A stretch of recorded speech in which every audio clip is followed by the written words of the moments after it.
Hi everyone, this is the next part of the DNA processes lecture. So in the first part, you learned about DNA replication.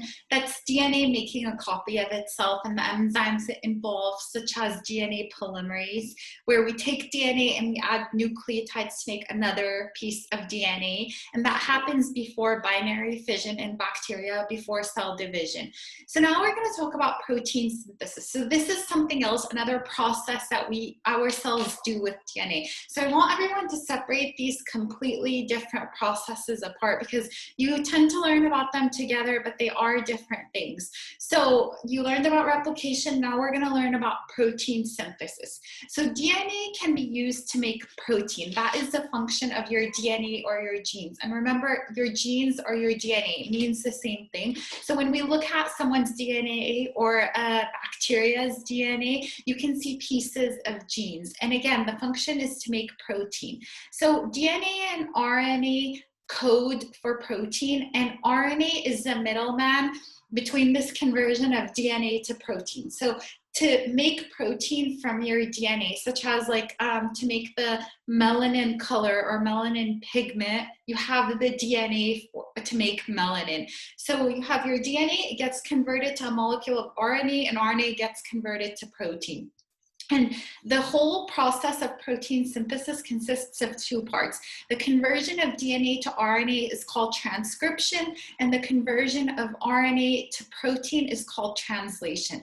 That's why we say protein synthesis has transcription first and then translation. So DNA to RNA is transcription, and then RNA getting converted to protein is translation. So that's what you're going to learn about in this lecture, and we're going to try to break it apart. Again, with this whole process, protein synthesis or expression of genes is transcription and translation. DNA getting converted to RNA is the first part, that's called transcription. RNA getting converted to protein is the second part, and that's called translation. So this is a summary of both transcription and translation, and then we're going to go into the details of each. So transcription is using our DNA or genes to make RNA, and we're specifically making a type of RNA called mRNA or messenger RNA. In eukaryotic cells, if you remember, human cells, which are eukaryotic, our DNA is in the nucleus, so the conversion of DNA to mRNA, which is called transcription, happens in the nucleus for eukaryotic cells. In prokaryotic cells, there is no nucleus, the DNA is just floating around, so that happens in the cytoplasm. Transcription happens in the cytoplasm, and then translation is when we convert mRNA to protein, and it happens in the cytoplasm of all cells, of both cells. That's where translation happens. Okay, and here's a good video summary before we get into all the details and all the enzymes involved. So here you go. This student is cramming for her biology test with only a frosting-covered donut for lunch.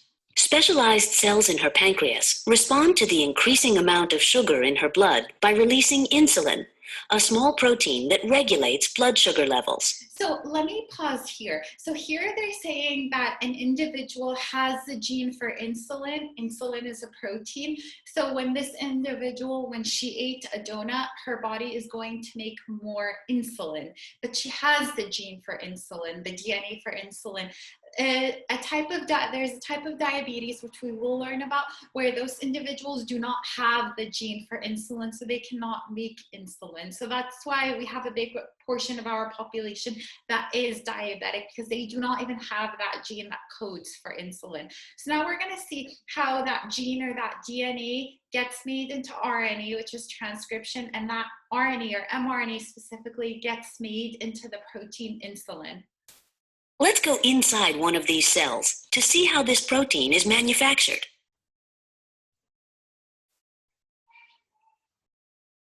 So that's DNA to mRNA. The instructions for making insulin are coded by a segment of DNA in the nucleus. In transcription, an enzyme zips along the DNA, forming RNA, shown here in red. RNA nucleotides line up with their complementary DNA partners, transcribing the information in DNA into RNA.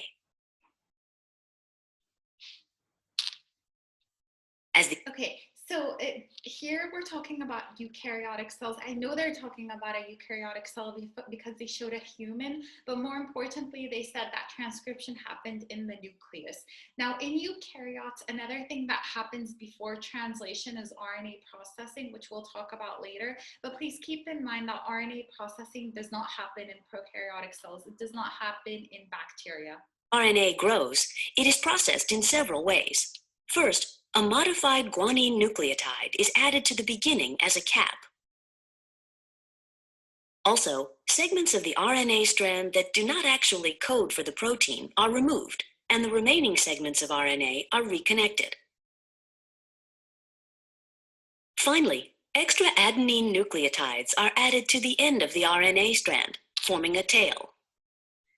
We're going to learn about this, but basically to summarize what she said, once in eukaryotes, once the RNA is made, the mRNA, two things happen. You add a poly A tail and you have some guanines in the beginning, and also you cut out all the intervening sequences, which we call introns, and you put together all the expressed sequences, which are called exons. And now the mRNA will exit the nucleus so that translation can happen. Completed messenger RNA, mRNA, now leaves the nucleus. The message in mRNA is translated into a protein in the cytoplasm. First, a transfer RNA, tRNA, arrives, carrying a specific amino acid. The small subunit of a ribosome attaches to the mRNA. Now, the large subunit of the ribosome attaches. A second tRNA docks, bringing another amino acid. The ribosome helps to form a covalent bond between the two amino acids.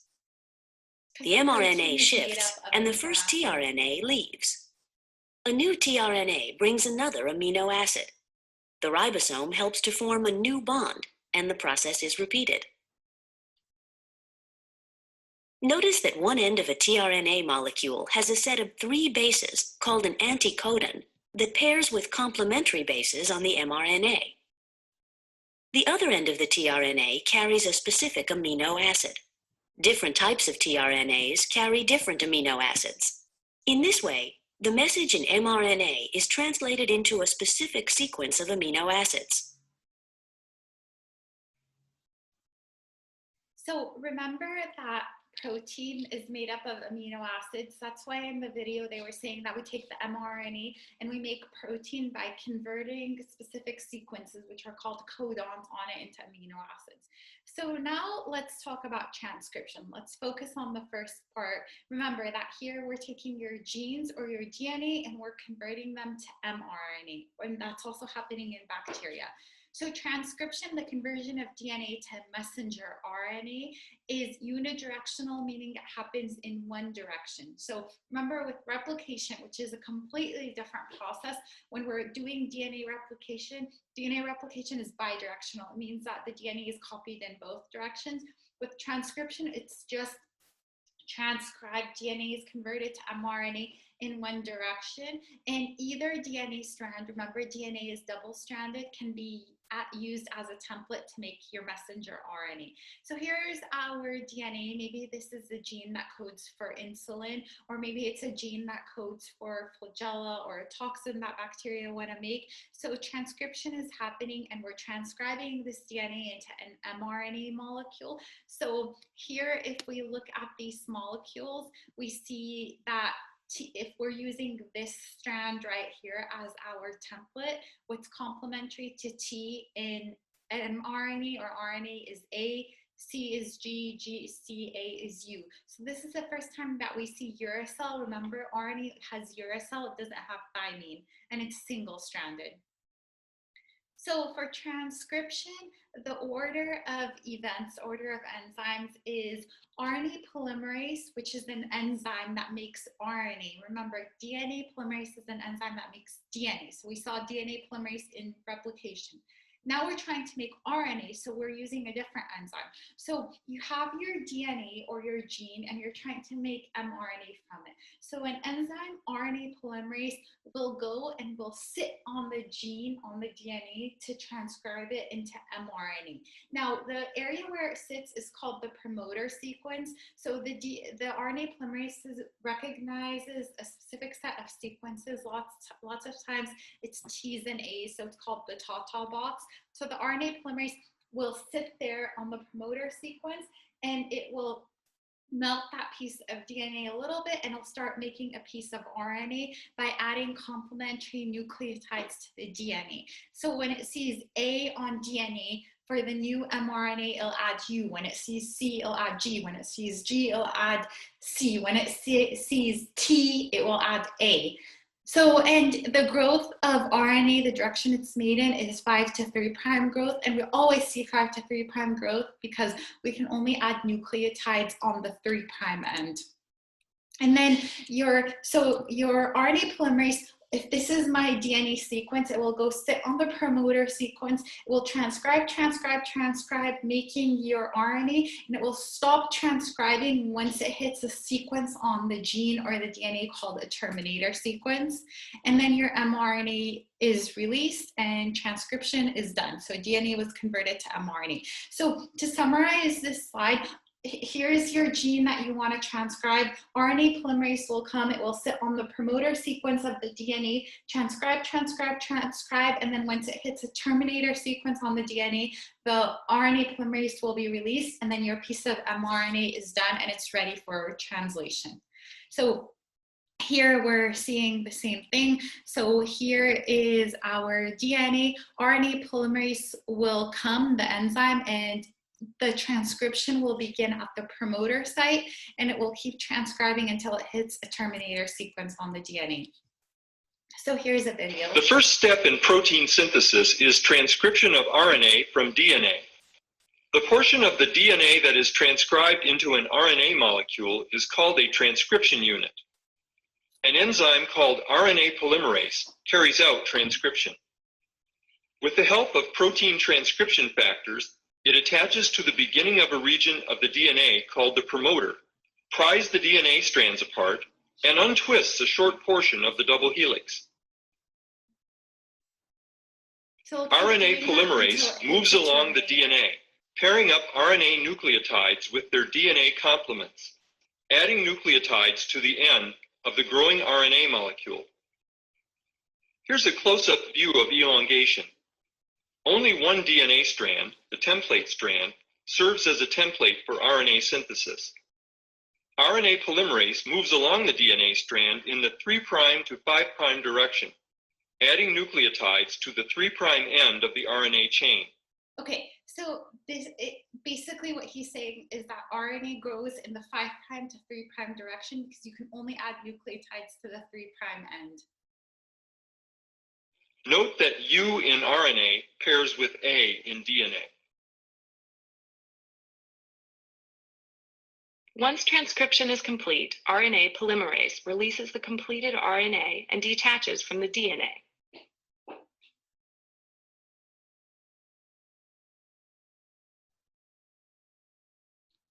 So that's it. That's your RNA molecule, and now you're ready for translation.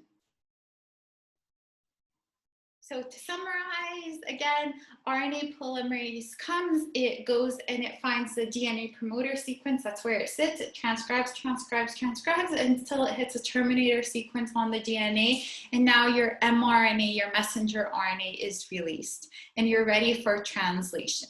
Now, translation, the second part of protein synthesis, is when we take our mRNA molecule and we convert it to protein. By the way, you see me say mRNA and RNA, I mean the same thing. So if I'm being very specific, I will say your messenger RNA is created. But if I'm just saying RNA, I'm referring to the same thing. But the correct way of saying it is we take our DNA and we convert it specifically to mRNA. So now in translation, we want to convert our mRNA to protein. Now, if you guys remember from our macromolecule lecture, protein is made up of amino acids. So to make protein, you have to take amino acids and put them together. So now we're going to talk about translation. So protein is made up of amino acids, and your mRNA is made up of nucleotides. Remember, it's made up of A, U, C, and G. So when we look at our mRNA molecule, we see A's and U's and C's and G's. Every 3 nucleotides or every 3 letters, like AUU, is considered a codon. And the codons code for amino acids. So for example, CCU codes for the amino acid proline. There's 20 amino acids. CGU codes for arginine. And this here is called the genetic code. It's universal. So whether it's in a banana or a human or E. coli bacteria or whatever, CUU here will always code for leucine. So that's why we say that this is a genetic code and it's universal. Now here you see that some of the codons, that's called a codon, code for things that say stop and start. Start, it just means that's where you start. Translation, stop is where you stop. Translation, stop codons do not code for any amino acids. So for example, let's look here. UGC codes for cysteine, which is an amino acid, but UGA codes for stop codon. So stop means they don't code for amino acids. And AUG codes for methionine. Methionine is also the start codon. So that's where translation happens. And again, this genetic code is universal. That's why we can manipulate, that's why you can get bacteria to make you human proteins, and you could use different animals to make you different proteins because this genetic code is universal. And it's degenerate. Degenerate means that you have multiple codons that code for 20 amino acids. So for example, here, if we look, we have 4 amino acids that code for valine. So there's multiple codons that code for an amino acid. So there's 4 codons that code for the amino acid alanine. And so now we will talk about translation. So remember, the goal of translation is to take our mRNA and to convert it into protein. And protein is made up of amino acids. So for translation to happen, you need 3 things. You need your mRNA molecule that you need made in transcription. You need something called transfer RNA molecules. Transfer RNA molecules carry amino acids on them, and you need a ribosome. Remember, we learned about ribosomes, and if I ask you what's the function of a ribosome, you tell me make protein. So this is why the function of a ribosome is to make protein, because it's involved in translation. So the function of the ribosome is to hold everything together. And if we were talking about eukaryotic organisms, we see an 80S ribosome. If we're talking about prokaryotic organisms such as bacteria, we see a 70S ribosome. And so you have your mRNA molecule with the codons. The codons are on the mRNA molecule. So for example, if I look at this mRNA molecule, here's a codon, CCG. If I go back to the genetic code and I look for CCG, if I look for it, CCG is here, it codes for proline. So when we go back here, the tRNA molecule carrying the amino acid proline will come. And then we go on to the next codon. So the tRNA carries the amino acids, and the tRNA has the anti-codon, but just know that the mRNA is what we read the codons off of. The anti-codon is complementary to the codon, and the tRNA carries the amino acids. Every tRNA has its own amino acid, and then the ribosome holds everything together. So it just moves across the mRNA molecule. So again, the things we need for translation is our mRNA molecule, our ribosome, and the ribosome has 3 sites on it if you're reading your textbook. I try not to get too specific because I'd rather you know the big picture, but on the ribosome we have 3 sites. It's EPA. The E site is the exit site. That's where the whole amino acid, where just everything exits. I'll talk about it when I show the video. P site is where we have a peptide bond that is made between the amino acids because you're adding so many amino acids to make your protein. And then the A site is where the amino acid is accepted, so where the amino acid comes in. And then the tRNAs. So if I ask you on a test, what are the 3 components you need for translation? You need your mRNA molecule, you need a ribosome, and you need your tRNA that carries the amino acids. So the way the way translation happens, before I get into the detail, I just want to summarize it. So remember, translation is converting mRNA to protein. So what happens to translation is you have your mRNA molecule that was made in transcription. What happens next is you have your tRNA, which will look for the start codon. It'll go there, it'll carry the start codon, which is methionine. The ribosome will sit there holding everything together, moving across the mRNA, reading the codons, and tRNAs will come in, bringing the proper amino acids. tRNAs will keep going until they hit a stop codon, and then your amino acid chain or protein is released. So the beginning of the whole thing, how it starts, is the initiation. So the initiation of translation is that the ribosome joins the mRNA, and then the tRNA carrying the start codon, which is methionine in eukaryotic cells and F-methionine in prokaryotic cells, it will come, and then you just keep going through. The ribosome will keep reading the mRNA. So then the second tRNA with its amino acid will come to the A site of the ribosome, which is the acceptor site, and the amino acids are linked together by peptide bonds. Elongation just means that all these steps are just basically saying that the ribosome will keep reading the mRNA in codons, bringing in the proper amino acids. And then termination is when you keep going across, and then when you eventually get the code to a codon that codes for stop. Stop means there's no amino acid, so when you get to the stop codon, everything is released. The ribosome breaks apart into small subunit and large subunit. The mRNA is released, and your polypeptide or protein is released. And the protein can be further modified once it's done. In translation, a cell reads an mRNA message and assembles a polypeptide accordingly. We can divide translation, the process of building a polypeptide, into 3 stages: initiation, elongation, and termination. Translation is initiated when the small ribosomal subunit binds to the leader at the 5' end of the mRNA molecule. The anticodon of the initiator tRNA binds to the start codon, AUG. The initiator tRNA always bears the amino acid methionine. Proteins called initiation factors help bring the mRNA, the initiator tRNA, and the small ribosomal subunit together with the large ribosomal subunit to form an initiation complex. So there's our start codon. The initiator tRNA sits on the P site on the ribosome.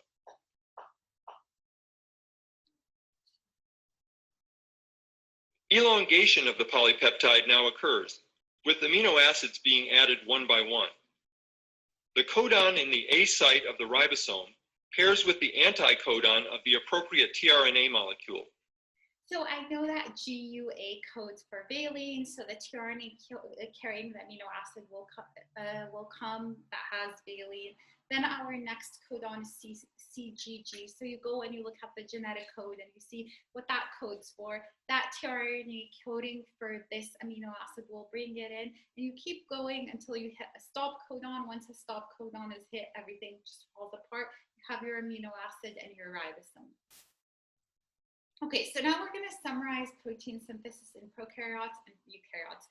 Remember, protein synthesis overall is transcription and translation. Transcription is DNA getting converted to mRNA. Translation is mRNA getting converted to protein. So when we look at prokaryotes, in prokaryotes, translation involves a 70S ribosome because prokaryotes have a 70S ribosome. 70S ribosomes are made up of a 50S small subunit, a 30S small subunit and a 50S large subunit. And in prokaryotes, or in bacteria and archaea, which are prokaryotic organisms, transcription and translation happen at the same time. That's what we mean if you're reading your textbook and you see simultaneous transcription and translation. It just means that they happen at the same time. So as the DNA is being transcribed into mRNA, it's being translated to protein.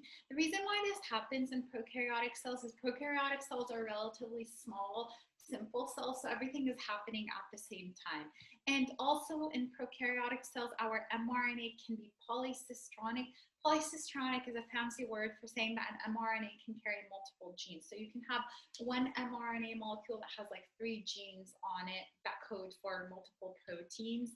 So that is an important word to know. Poly means many, and cis in science means genes. So when you have your mRNA that's polycistronic, you can have multiple ribosomes sitting on it, translating that mRNA into protein, so into individual protein for each gene.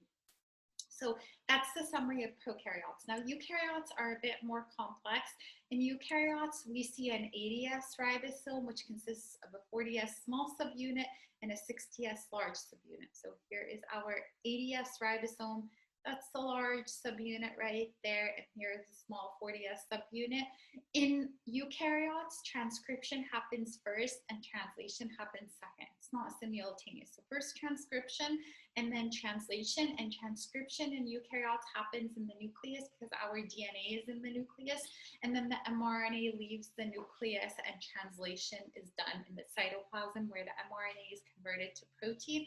Something very important that happens in eukaryotes that we do not see in prokaryotes is something called mRNA processing. So when the mRNA is made, it's processed means that we do a few things to it before it leaves the nucleus. So examples of mRNA processing is that the mRNA needs to be stabilized.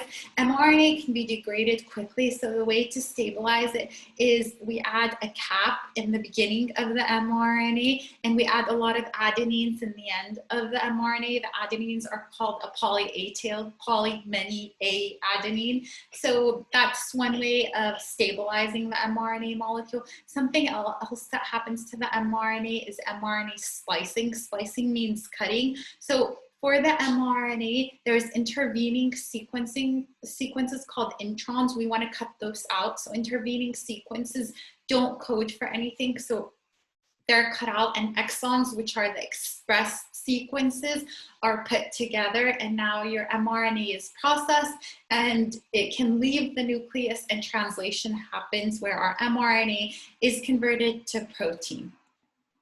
And in eukaryotes, the mRNA is monocistronic, means that every mRNA carries one gene that codes for one protein, unlike what we saw with prokaryotes.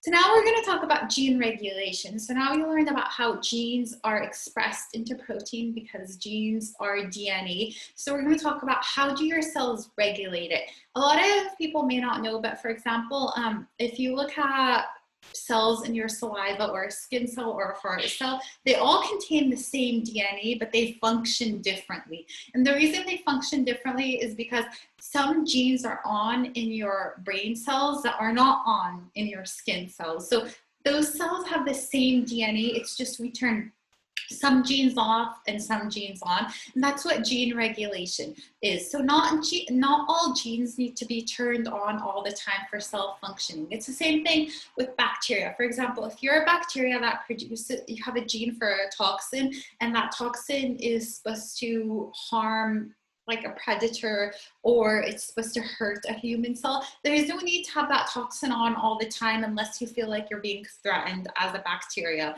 So with gene regulation, the idea is that we don't need to have everything on all the time, everything going through transcription and translation. This process requires a lot of enzymes and a lot of energy. So cells regulate genes so that they don't use a lot of energy, because it's like, for example, if a bacteria has the ability to move, maybe there's no need to have the flagella gene on all the time if you're in an environment where you don't need to be moving.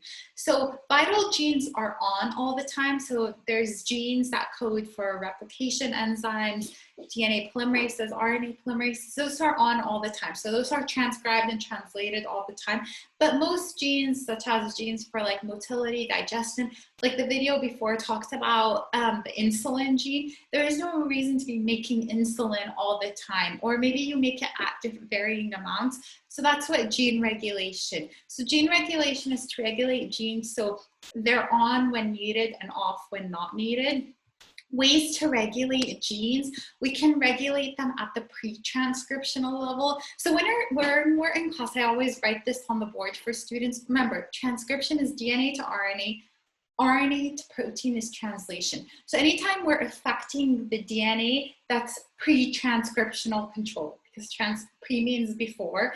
And so we can have pre-transcriptional control by cells making repressors and inducers. So repressors repress DNA, inducers induce DNA. And then we'll talk about epigenetics in a little bit. You can affect RNA. RNA is considered post-transcriptional control because transcription is DNA to RNA. So you've already made the RNA, such as RNA interference or CRISPR.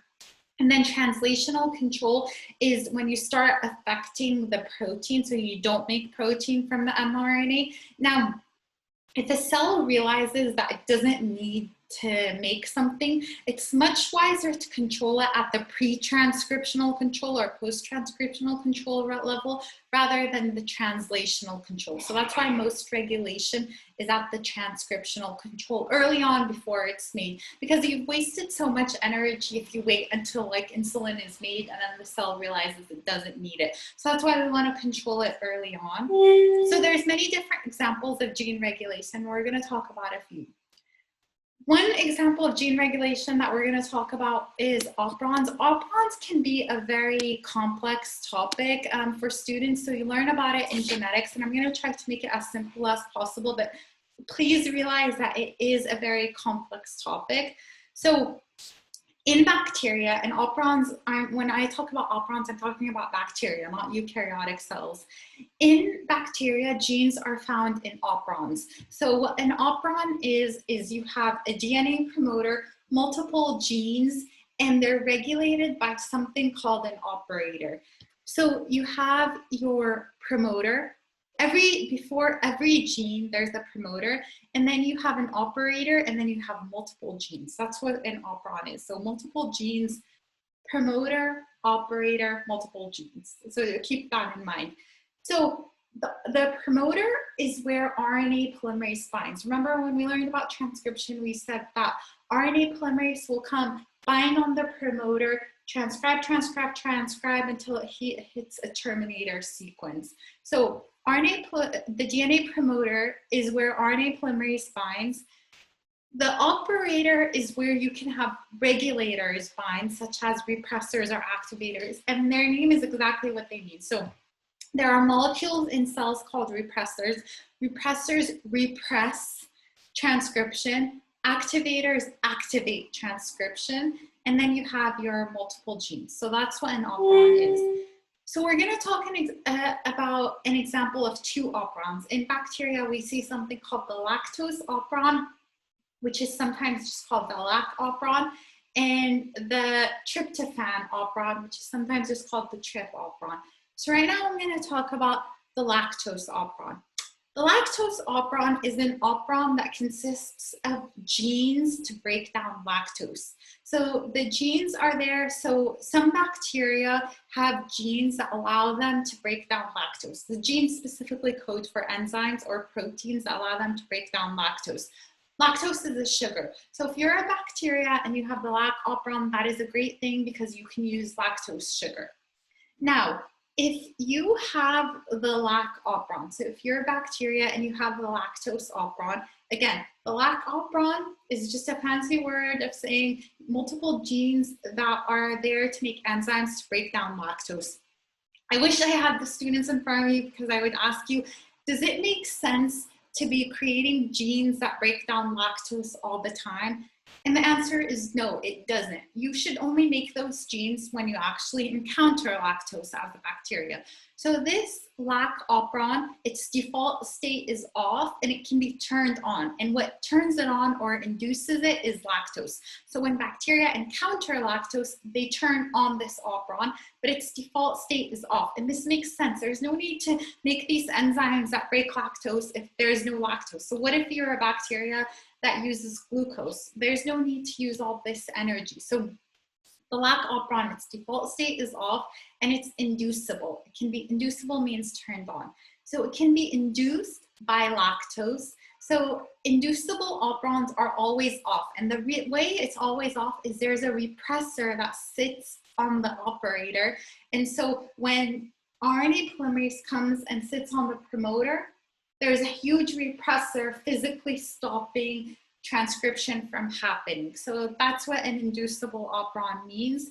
And so it is always off unless induced. The inducer is lactose, and when lactose or allolactose, which is a similar form of lactose, is present, it removes the repressor. So the repressor is not active anymore, so then transcription is happening. So again, the default state is off because you don't need it on all the time, and it is induced by lactose. What happens if you always have lactose? Well, if you always have lactose, this operon will always be on because lactose will inactivate the repressor that's sitting there. So just go through this.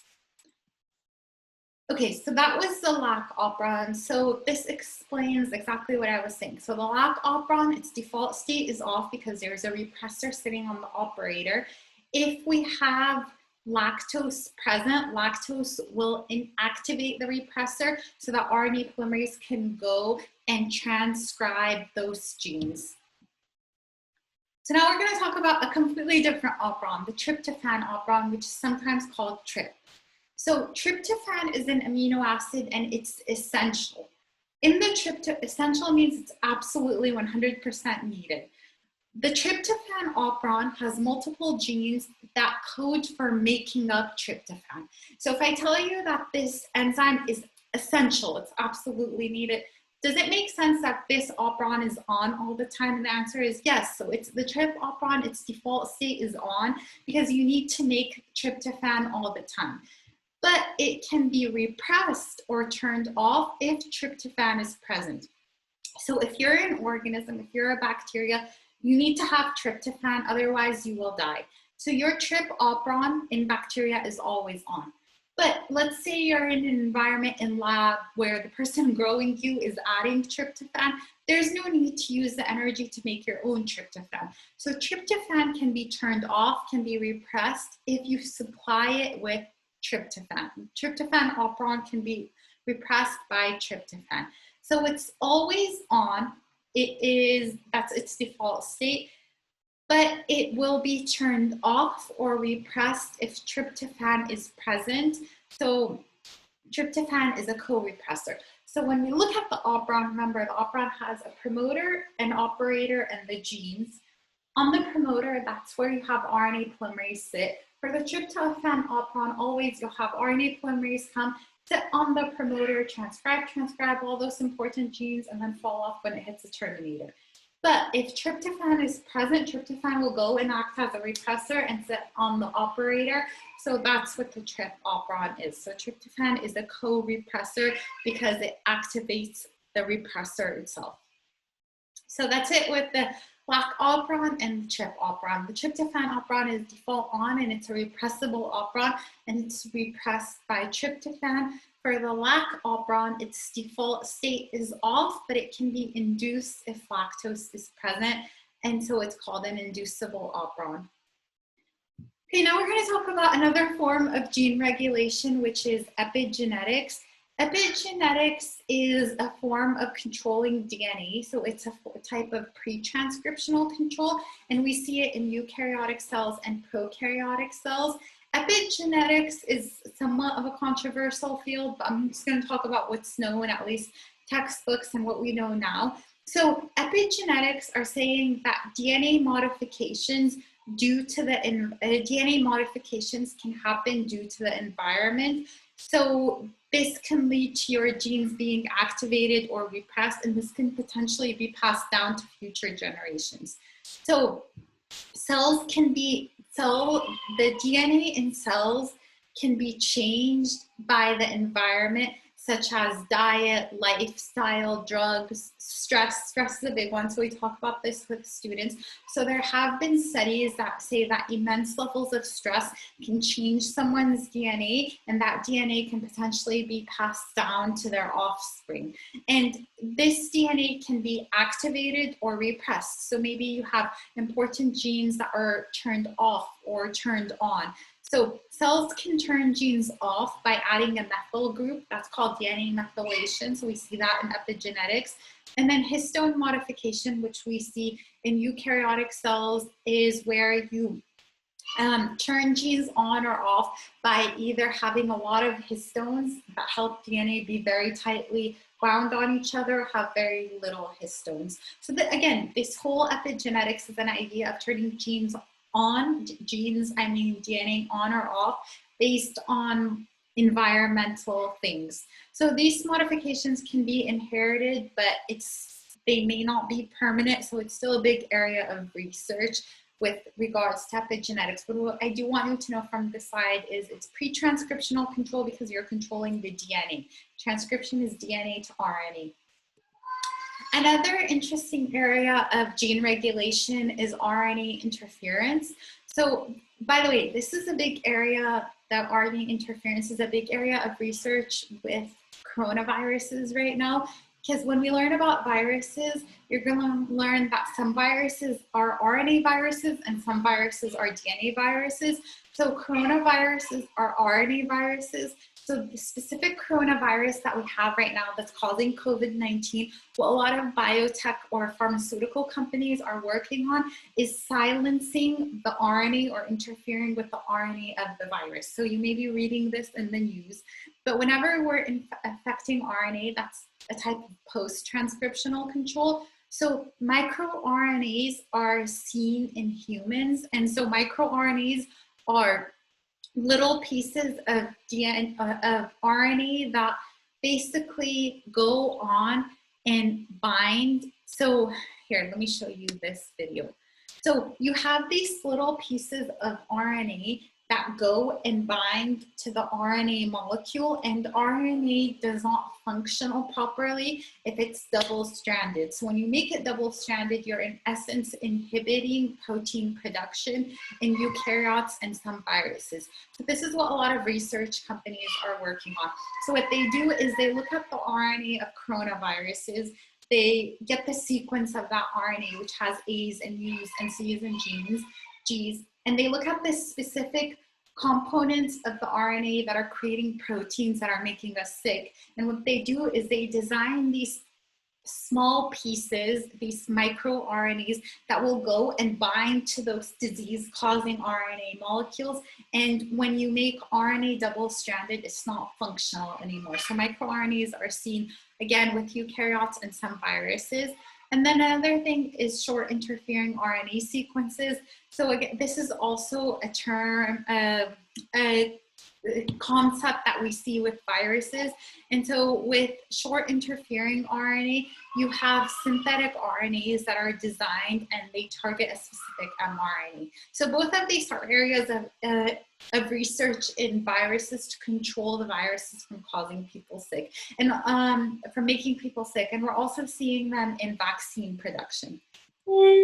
But the main message is that you're controlling the RNA by making it double-stranded, and double-stranded RNA is not functional anymore. So it's a form of post-transcriptional control. Another form of gene regulation is CRISPR. CRISPR is very popular right now, so you may have heard of it. CRISPR is a form of transcriptional control because we are controlling the DNA. So what CRISPR stands for is clustered regularly interspaced short palindromic repeats. And so CRISPR was, you may be hearing a lot about it in the news. CRISPR was originally discovered in bacteria, and bacteria, a lot of people don't know this, but bacteria can be infected by viruses. So we humans can be infected by viruses, and viruses are not a good thing for us. Bacteria can also be infected by viruses, and viruses are not a good thing for bacteria because a lot of times they can cause the bacteria to die. They can change the genetics of the bacteria.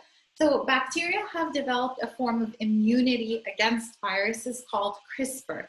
But the CRISPR-Cas9 mechanism, the way it works, just to try to make it as simple as possible, is you have a bacterium and it's a virus infects the bacteria. So here's your bacteria and you have a virus that infects it. This is not a good thing for the bacteria. So the way that the bacteria's immune system reacts is the bacteria creates a guide molecule and a cutter molecule. The cutter enzyme is called Cas9, and what the cutter enzyme does is it goes to the part, what viruses do is they inject their genetic material into the organism's genetic material. So the bacteria doesn't want that. It wants to cut that viral genetic material out. So the Cas9 cutter enzyme will be guided to the viral DNA and it will get cut out. So you form a Cas9 RNA complex. And what Cas9 can do is it can cut out the piece of DNA, it can modify that DNA, it can destroy that DNA, it can add DNA. So what humans have done now is they've used this to their own benefit because there's a guider molecule and a cutter molecule.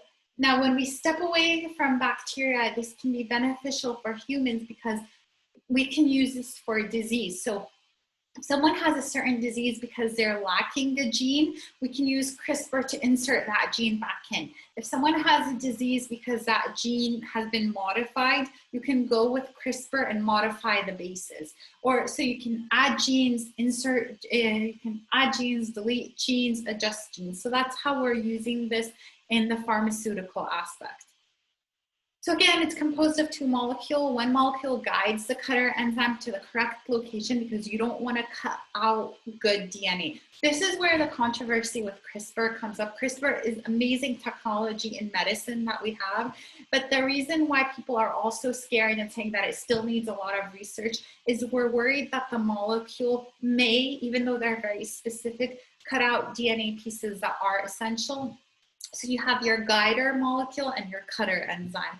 And so scientists are using this, and if you go right now and Google CRISPR in Google, you'll see many, many articles about the newest research with CRISPR being used with cancer and with the HIV story, if anyone has heard of that, with enhancing people's brain ability, so many different things. So there's a lot of controversy on the adjusting cosmetic looks and whether people are tall or short or smarter or able to retain more information, and the side of CRISPR that works on like cancer, for example.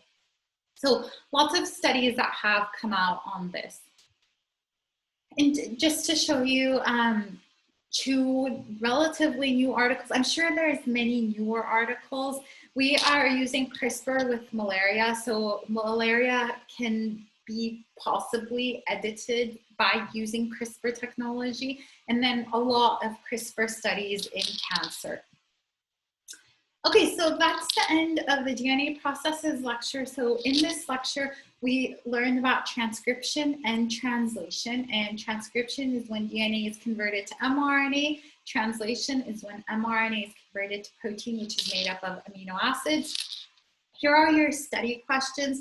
And then we also covered gene regulation. So we'll go over all the gene regulation things we mentioned, know what's pre-transcriptional, what's post-transcriptional, and just take time studying this because a lot of this, especially the RNA interference part, is being used right now with vaccine development for coronaviruses. So if you go and read about specific vaccines, I'm sure I did read that some companies are specifically working with interfering RNA sequences to control coronaviruses. So hopefully everything made sense. And remember, DNA replication is DNA making copies of DNA using DNA polymerase. Protein synthesis is transcription and transcription uses RNA polymerase. DNA replication uses DNA polymerase.